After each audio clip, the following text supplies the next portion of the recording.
आज आसन पर भगवान कपिल बैठे। सुखदेव जी कहते हैं, परीक्षित मैत्री मुनि विदुर जी से कह रहे हैं, ऐसा दृश्य आप जरा सोचना, नन्हा सा बालक व्यास मंच पर बैठा हो और वृद्धा माता प्रधान श्रोता के रूप में सन्मुख बैठकर उनसे प्रश्न कर रही हो और वो समीचीन उत्तर दे रहा हो, क्या अद्भुत दृश्य होगा।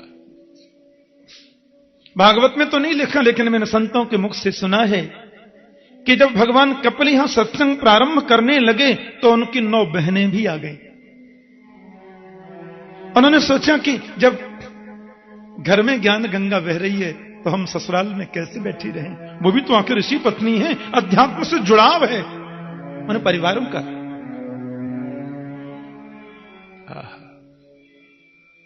मां, आज आप उल्टी गंगा बहा रही हैं, कभी मुझे तिलक लगा देती, कभी मुझे माला पहनाती।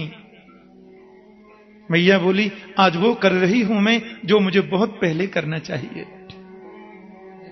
और यहां माता देवहूति ने बड़ा सुंदर प्रश्न किया भगवान कपिल से। निर्विण्णा नितराम भूमन असनिन्द्रिय तर्षणा येन संभाव्यमानेन प्रपन्नांधं तम प्रभो। बहुत सुनने की बात। देवहूति कहती है, मेरे मन में कुछ जिज्ञासा उत्पन्न हुई है। कपिल बोले, प्रयास करूंगा माता, आज्ञा करो। मैया बोली, ये 5 ज्ञानेन्द्रियां 5 कर्मेंद्रियां अपनी अपनी ओर हमें खींचती हैं। प्रहलाद जी महाराज कहते हैं, जिह्वे कतोच्युत विकर्षति मां वितृप्ता शिष्णोन्यतस्त गुजरम श्रवणम कुतश्चित। ये जीभ अपनी ओर खींच रही है, आंखें अपनी ओर खींचती हैं, नासिका अपनी ओर खींच रही है। जीभ कहती है सुंदर पदार्थ चाहिए, कान कहते हैं सुंदर संगीत चाहिए, आंखें कहती हैं सुंदर रूप चाहिए, ये त्वगेंद्र कहती है सुंदर कोमल स्पर्श चाहिए। हालत कैसी बन गई, बोले बहुव्या सपत्ने यह गे पतिम लुनंती। प्रहलाद कहते हैं जैसे किसी एक आदमी की बहुत पत्नी हो जाए। एक आदमी की 2 पत्नी थी, भगत जी की 2 पत्नी भगवान किसी को न दे, पर उनके तो 2 ही थी। एक पैर पकड़ के खींचती, हमको ये नहीं लाए, एक हाथ पकड़ के खींचती, हमको ये नहीं लाया। अरे देवी, प्रातः होने तो लाऊंगा, रोज कहते हो ऐसे, सुबह ही भूल जाते हो। उन्हीं के घर में कोई चोर चोरी करने चला गया। हाँ, और सुनो, उसी कक्ष में वो चोरी कर रहा था जिसमें भगत जी की खिंचाई हो रही थी। चोर ने चोरी करना तो छोड़ दिया, तमाशा देखने लगा। हाँ, और जब हंसी आती है तो रोकती है क्या? चोर ने बहुत रोका, कपड़ा उपड़ा लगा के हंस गया, खिल खिल खिल खिल खिल खिल खिल खिल खिल। और चोर है फांसे हांसी, हमारे ब्रज में कहते हैं चोर हंसा तो फंसा। चोर चोर चोर चोर चोर करके पकड़ लिए, कोतवाल के सामने खड़ा कर दिया। हम शरीफों के घर में रात के 12 बजे घुस के चोरी करता था। कोतवाल ने कहा, शर्म नहीं आती, शरीफों के घर में चोरी करते हो रात के 12 बजे? ऐसा दंड देंगे, जीवन भर याद रखूंगे, समझे? बोले, बाबूजी आप जो दंड दोगे मुझे सब मंजूर है, पर वो दंड बिल्कुल नहीं देना जो इनको मिला हुआ है। ये 2 पत्नी वाला दंड मेरे को मिल गया तो खिंचाई होगी। 2 में ये हालत है तो हमारी तो 10 पत्नियां हैं, 5 ज्ञानेन्द्रियां 5 कर्मेंद्रियां। बहुव्या सपत्ने यह गे पतिम लुनंती। प्रहलाद अपनी दुर्दशा बताते हैं भगवान को, आप सुनेंगे कल। तो माता कहती है कि इंद्रियों ने जो चाहा वो हम देती गई, पर इनकी कामना बढ़ती गई बढ़ती गई बढ़ती गई। पहला प्रश्न है, इंद्रियों को वश में कैसे किया जाए? बहुत ध्यान से सुनना। दूसरा प्रश्न है, बंधन किसका और मुक्ति किसकी? बंधन मन का होता है कि आत्मा का होता है कि शरीर का होता है? मुक्ति शरीर की, मन की कि आत्मा की? या मुक्ति क्या है? तीसरा प्रश्न, मन का भटकाव खत्म कैसे हो? ये भटकता है, बहुत भटकता है। मैं जानना चाहती हूं। भगवान कपिल ने कहा, माता, इंद्रियों को तो वश में होना ही चाहिए, इंद्रियों को वश में करना ही चाहिए। देखना इंद्रियों के न घोड़े भगे, उनमें हरदम ये संयम के घोड़े लगे। अपने रथ को सुमार्ग लगाते चलो, कृष्ण गोविंद गोपाल गाते चलो। इंद्रिय रूपी घोड़ों को बस में करना है तो संयम रूपी घोड़े से होंगे, और कोई तरीका मुझे लगता नहीं। क्या इंद्रियों को प्राप्त होने वाली जो भी वस्तु पदार्थ हैं, भगवान से जोड़ करके उनका उपयोग करो, अपना मान करके उपभोग नहीं करना। यदि उपयोग की भावना से होगा तो बंधन कारक नहीं हो सकता, और मेरा है मानकर उपभोग करेंगे तो निश्चित रूप से बंधन है। माता, जीव कहती है मुझे तो रसगुल्ला खाना है,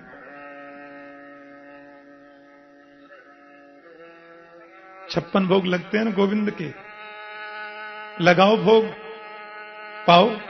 जीव को पदार्थ तो मिला, लेकिन भगवान से संबंध जुड़कर मिला, भगवान के द्वारा वो आया, इसलिए उसमें बंधन का रूप नहीं है।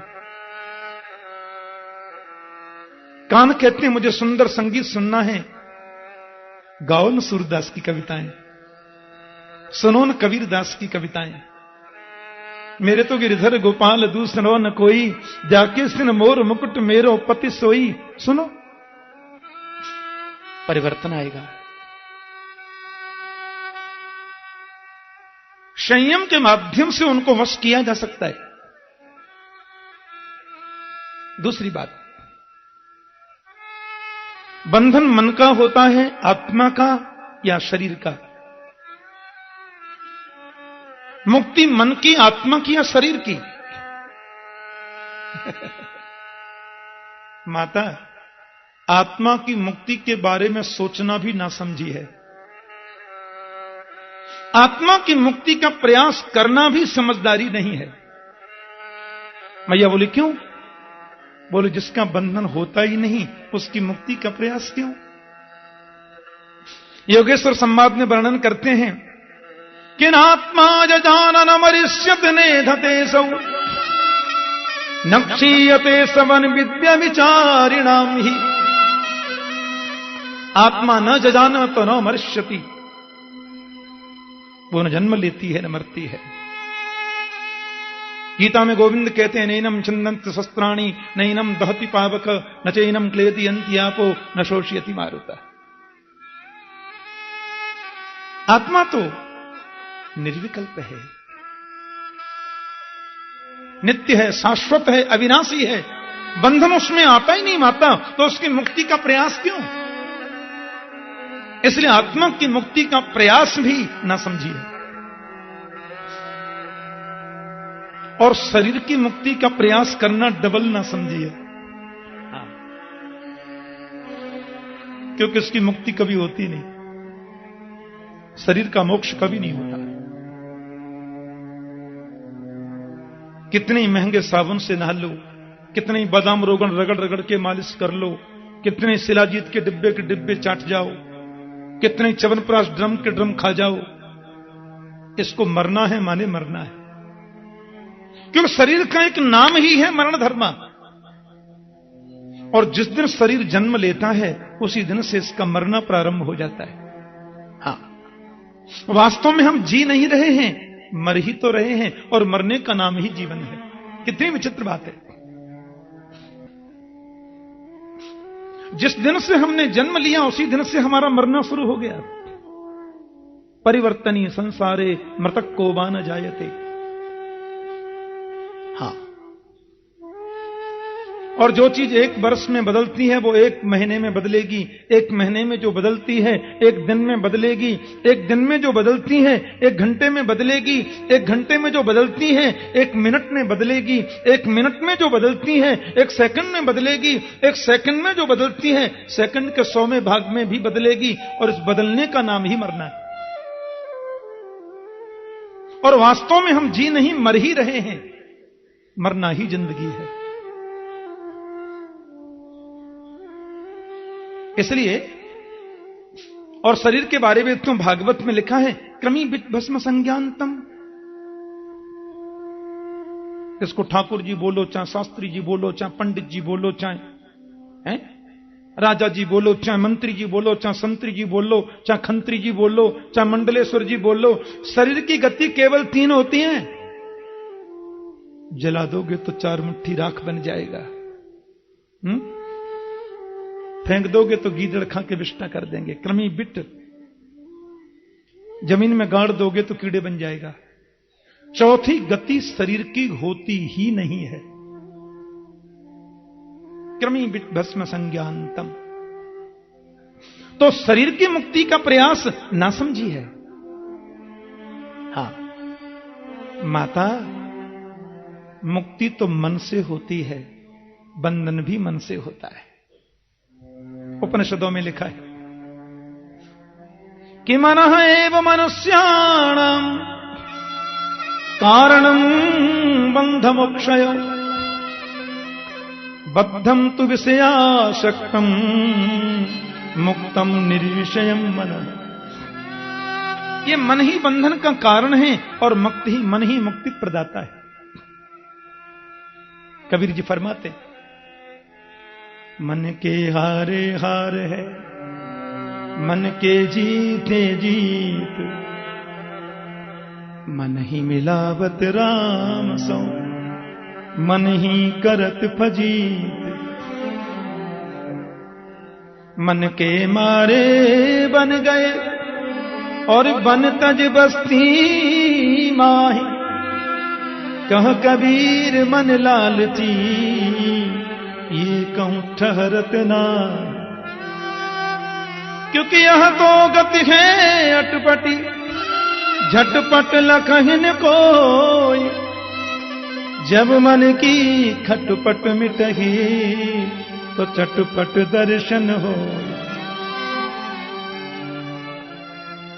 इसलिए मन ही बंधन है और मन ही मुक्ति है। विषयों के प्रति मन की आसक्ति ही बंधन है और विषयों से मन अनासक्त ही मुक्ति है। जिसका मन विषयों से अनासक्त है माता, वो जीवित ही मुक्त है, और जिसका मन विषयों में आसक्त है वो 1000 बार मरने पर भी मुक्त नहीं है। यह सब बखेड़ा मन का ही है। मन के अलावा कोई बखेड़ा ही नहीं है। एक महात्मा जी कवि सम्मेलन में, आजकल कवि सम्मेलन होते हैं ना, कहीं कींट कहीं का रोड़ा,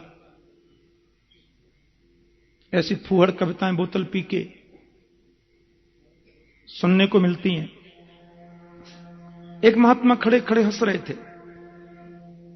कवियों से बोले हमारा भी मन होता है कविता गाने का। व्यंग में हंसने लगे कलयुगी कवि। रामचंद्र कृपाल भजमन गाएगा, नाचे नंदलाल नचा में हर की मैया बोलेगा, और क्या कविता। महात्मा बोले टाइम नहीं है, आधे लाइन की कविता है बस। माइक हाथ में दिया, स्टेज पर आए, संत गाने लगे। मेरा दिल कभी दिल्ली कभी लंदन, मेरा दिल कभी दिल्ली कभी लंदन, मेरा दिल कभी दिल्ली कभी लंदन, मेरा दिल कभी दिल्ली कभी लंदन, मेरा दिल कभी दिल्ली कभी लंदन, मेरा दिल कभी दिल्ली कभी लंदन, मेरा दिल कभी दिल्ली कभी लंदन। मेरा क्या कविता गाते हो जी? ये कोई कविता है? न कोई राग है न कोई लय है।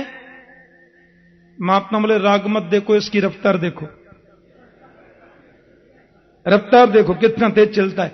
राग देख रहे हो, एक क्षण में दिल्ली तो दूसरे क्षण में लंदन। ये मन जब तक बस में नहीं है, 1000 कविता गा लो, कुछ होने वाला नहीं है।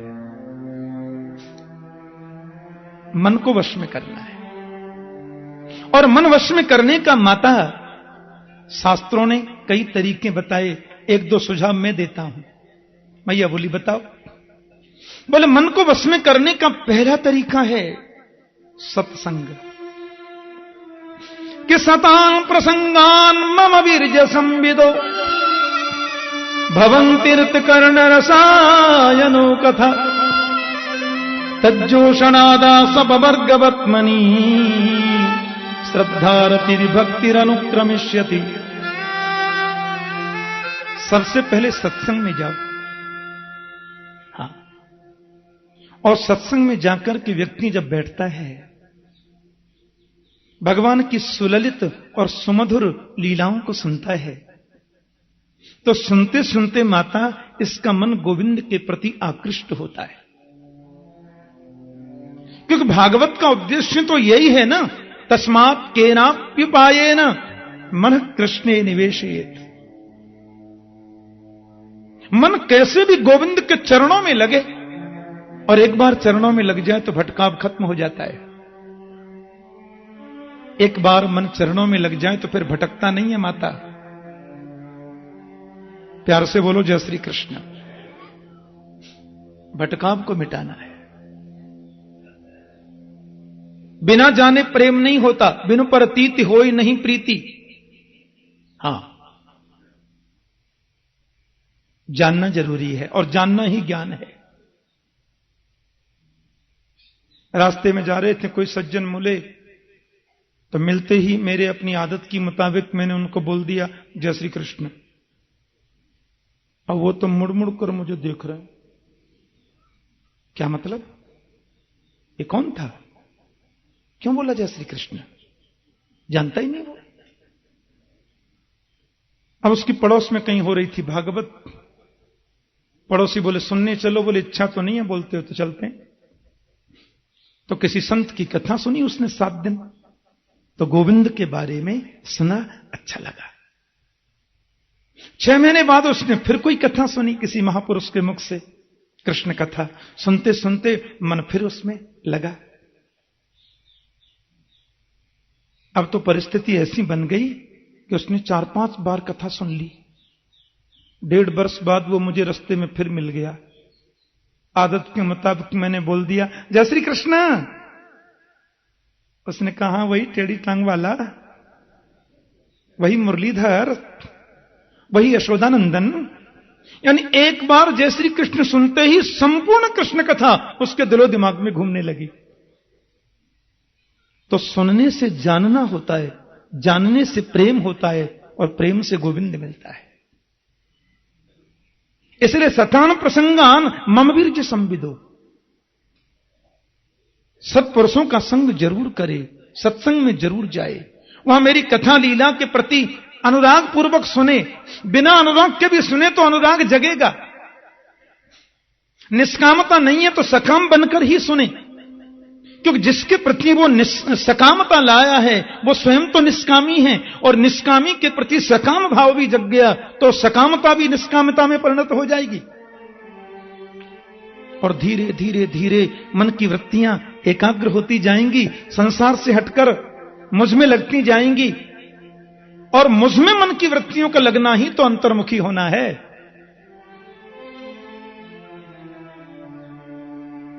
इसलिए अच्छा, दूसरा भी तरीका बताया शास्त्रों ने, वो है अष्टांग योग। यम, नियम, आसन, प्राणायाम, प्रत्याहार, धारणा, ध्यान, समाधि।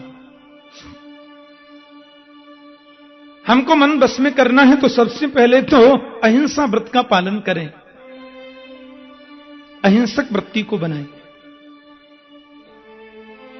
सत्य बोलने का संकल्प लें, अपरिग्रही बने, सबके प्रति दृष्टि हमारी सम हो, एकांत में बैठ करके मानसिक पूजा करें, मानसिक चिंतन करें। ध्यान से सुनना। सवेरे जल्दी उठिए, स्नान आदि से निवृत्त होकर या कभी स्नान न भी कर पाए तो भी मानसिक रूप से निवृत्त होकर के एकांत में बैठो और प्रभु का चिंतन करो। मैं परमात्मा का दिव्य पार्षद हूं, भगवान का भक्त हूं, यमुना स्नान करने जा रहा हूं, यमुना जल भर के लाया हूं। मेरे घर में जो गोविंद हैं मंदिर में, उत्तिष्ठोत्तिष्ठ गोविंद उत्तिष्ठ गरुड़ध्वज, उठाया, स्नान कराया, वस्त्र अलंकार धारण कराए, चंदन लगाया, माल्यार्पण किया, प्रभु को बाल भोग सजाया, आरती करी और फिर संचिंतयेद भगवतः चरणारविंदम,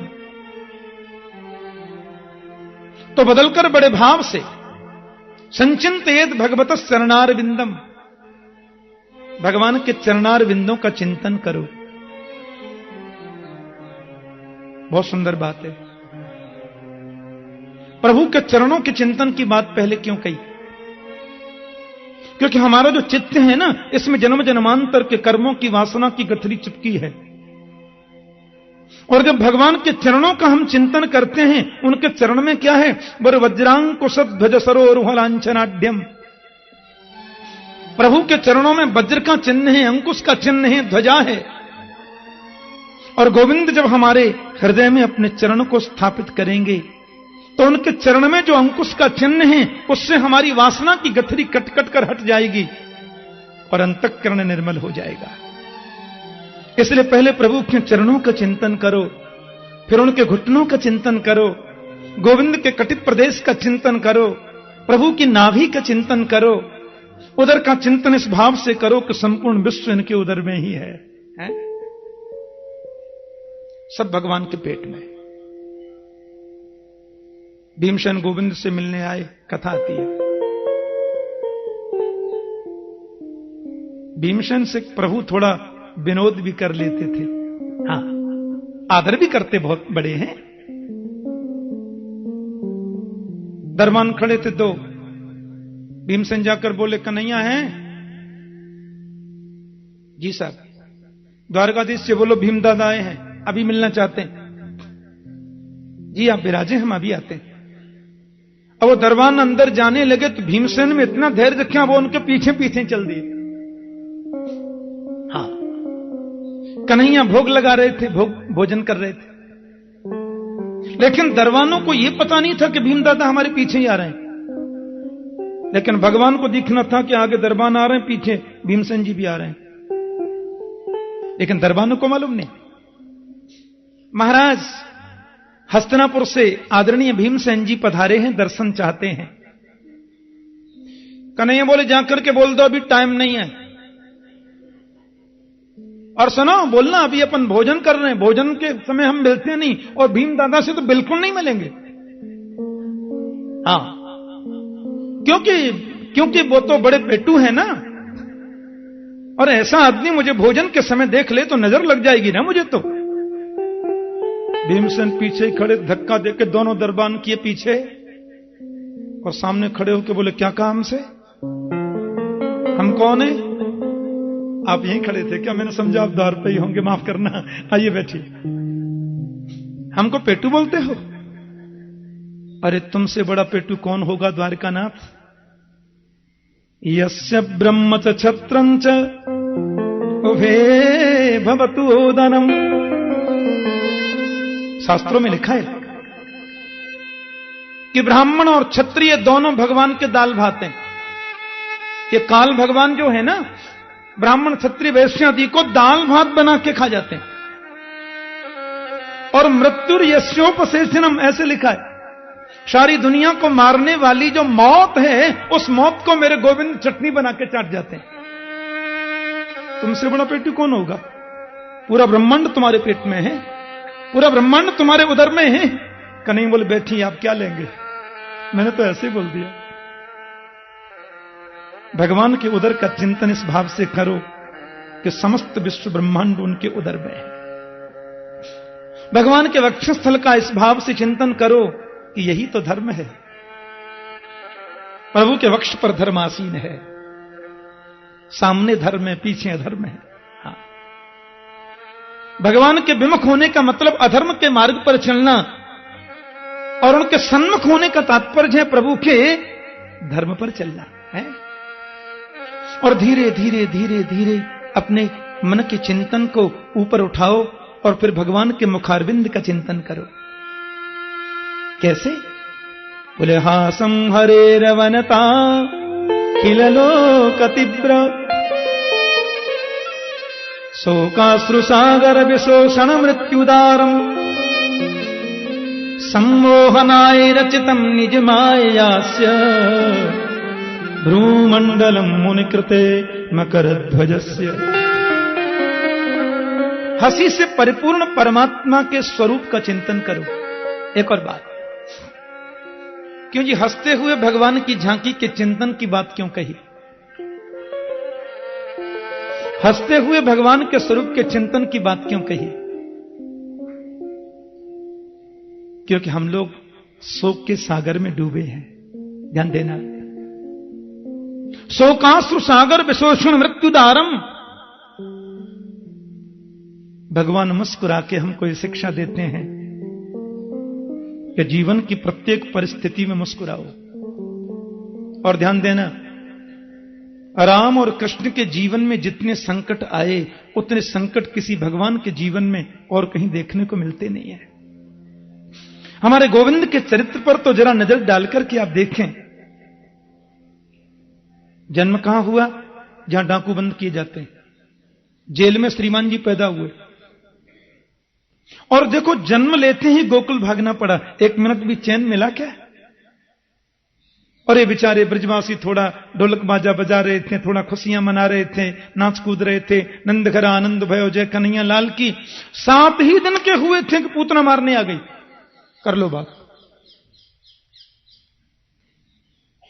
केवल 7 दिन की अवस्था में कृष्ण को पूतना आ गई मारने। 6 महीना के हुए तो सक्टासुर मारने आ गया। 1 वर्ष के कृष्ण को तृणावर्त तो उठा के ले गया आकाश में। 3.5 वर्ष के हुए 2 विशाल वृक्ष गिर पड़े। 4 वर्ष के ने तो गोकुल ही छोड़ दिया, वृंदावन आ गए। और यहां आए तो वत्सासुर, फिर बकासुर, फिर अघासुर हैं।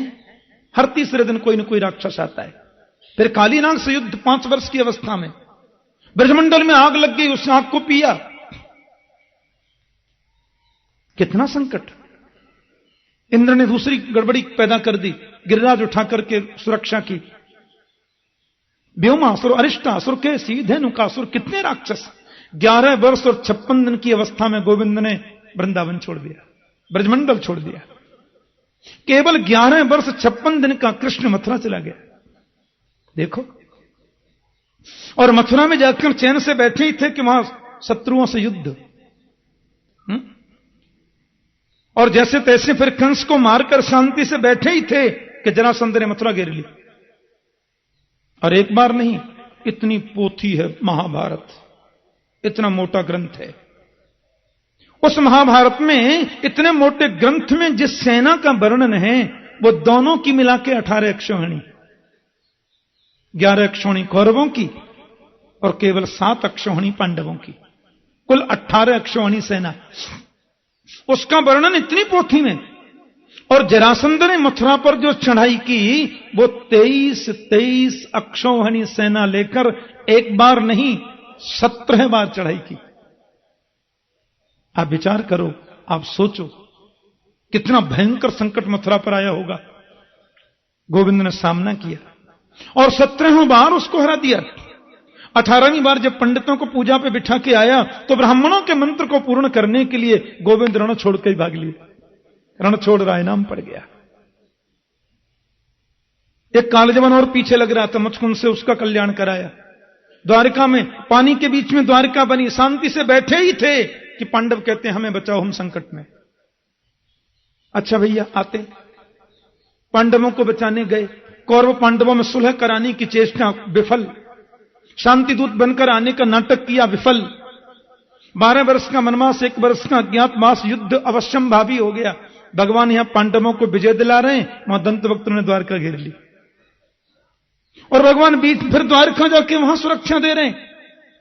यहां पांडवों को विजय दिलाई, द्वारका में उधर उद्धार किया, अब शांति से बैठे ही थे कि घर में झगड़ा शुरू। 99 लाख से ज्यादा यदुवंशी थे और गोविंद की आंखों के सामने सब लड़ लड़ करके मर गए। चतुः पंचावशेषिता, 10, 20, 50 बचे होंगे।